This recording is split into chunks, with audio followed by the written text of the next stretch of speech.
А в Сыктывкаре продолжается первенство Коми по мини-футболу среди юношей 96-97 годов рождения в зачет круглогодичной юношеской спартакиады среди муниципальных образований.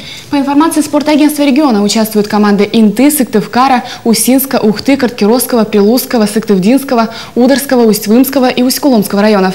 За звание лучшие борются 13 сборных. Репортаж Романа Истомина. Разминка перед матчем. Здесь нужно не только привести себя в полную боеготовность, но и справиться с нервами. А повод для волнения у ребят серьезный. Отстоять честь команды само собой, но нужно и себя достойно показать. Все ребята настраивались, отрабатывали выход из-под прессинга. Очень много работали на тренировках.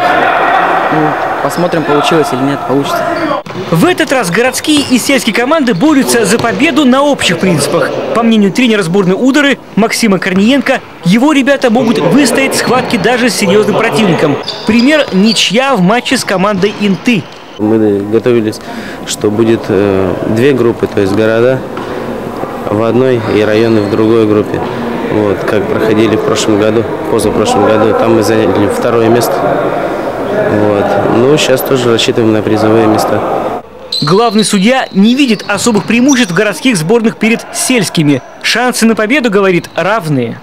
Уровень ежегодно растет. Сейчас уже команды сборной муниципальных образований сельских, они не являются мальчиками для битья. Уровень их снивелировался, они дают достойную конкуренцию. После предварительного этапа, который завершится завтра, сильнейшие команды встретятся в полуфинале. А победителей определят уже в субботу, 16 февраля. Роман Истомин, Нина Чешкова, Иван Богомолов, телеканал Юрган, Сыктывкар.